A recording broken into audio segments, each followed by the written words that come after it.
2025 chegou e cada ano é um novo ciclo e nós sempre falamos em tendência. Quais são as tendências para o ano de 2025? E muitas áreas falam sobre isso. Então eu vou falar um pouquinho para vocês quais são as tendências das cirurgias e da estética facial. Porque nós sabemos que muitos procedimentos eles são moda em uma época, depois já não são em outra. Vamos falar um pouquinho sobre o que esperar de 2025 em relação aos procedimentos. Vamos fazer procedimentos novos, vamos voltar a fazer procedimentos antigos, o que vai estar em alta. Vamos falar um pouquinho sobre isso para até direcionar as pessoas que querem ter uma melhora na face, melhorar a autoestima, quais procedimentos procurar. Então vem comigo nesse vídeo, se gostou do tema já deixa teu joinha, já te inscreve no canal e vamos sem mais delongas falar um pouquinho sobre as tendências de 2025 para a estética facial.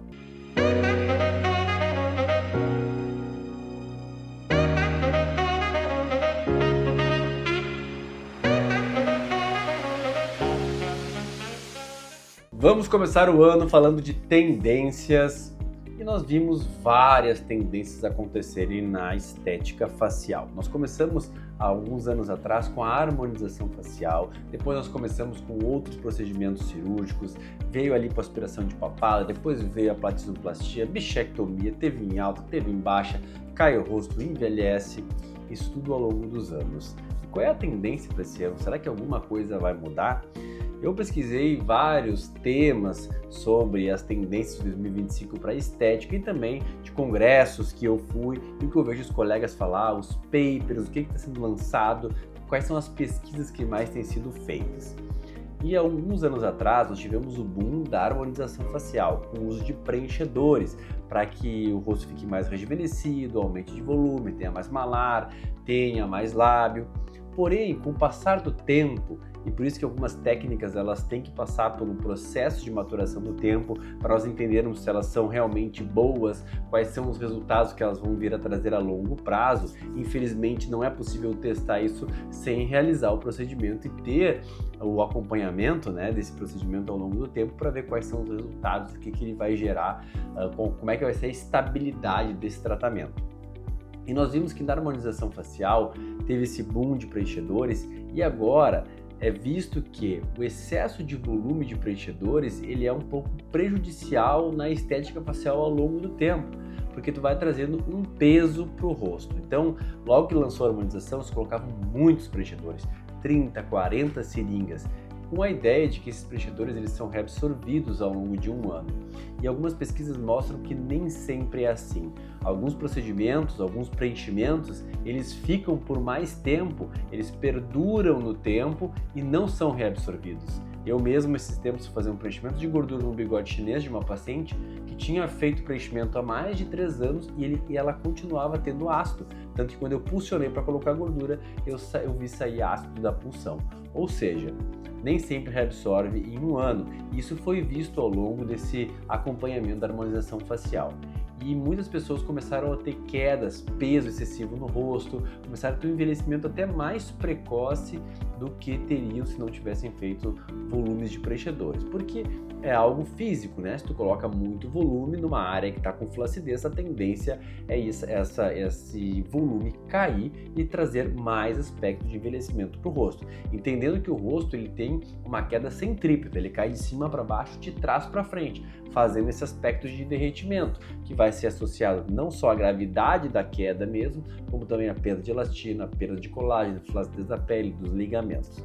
Então essa tendência da harmonização facial veio e depois começou a ser muito questionada, inclusive nós tivemos a estigmatização do rosto da harmonização facial, todo mundo com o rosto meio igual, volume de mandíbula, aquele rosto mais quadrado.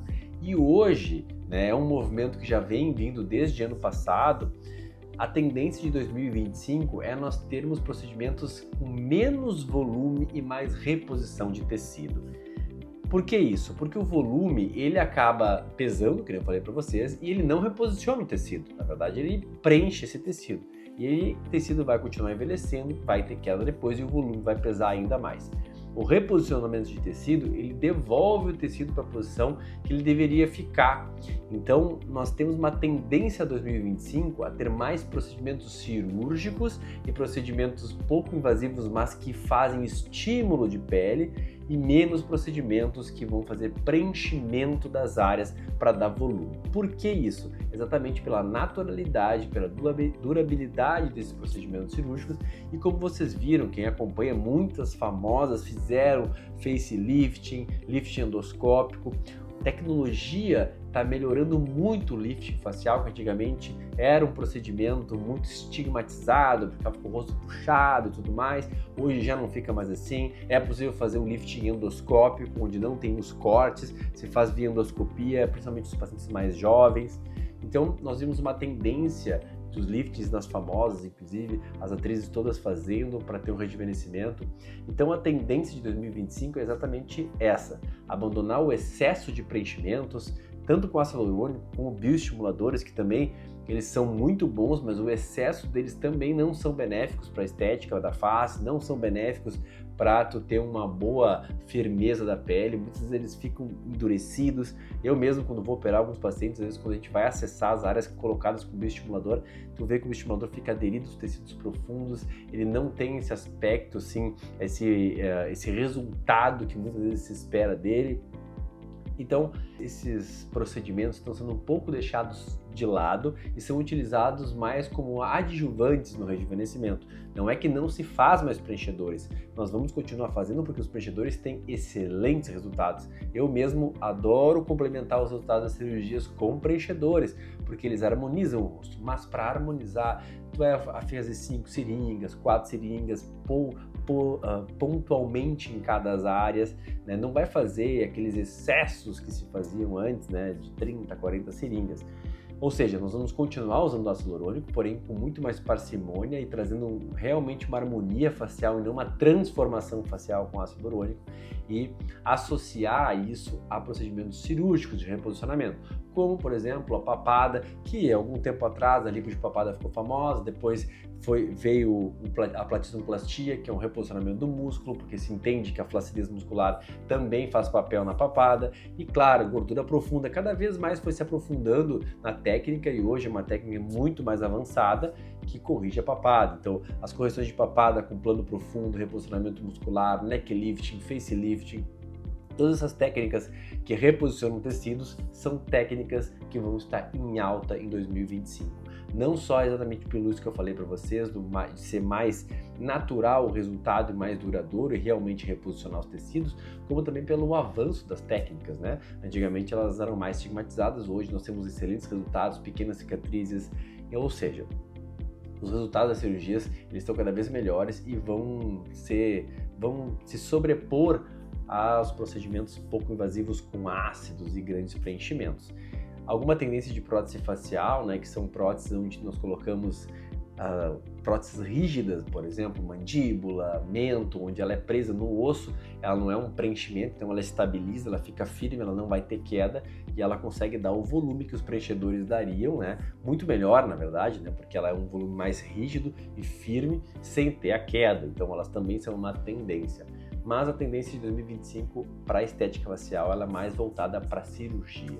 Então todas as que eu falei para vocês, além das próteses, lip lift também, levantamento do lábio, cirurgias de levantamento da sobrancelha também, são cirurgias que cada vez mais têm bons resultados. Blefaroplastia, que é uma das mais procuradas, né?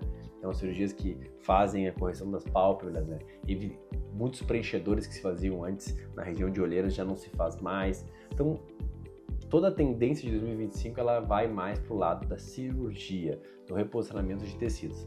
Haja vista as famosas e todos os artistas que têm feito isso e têm excelentes resultados.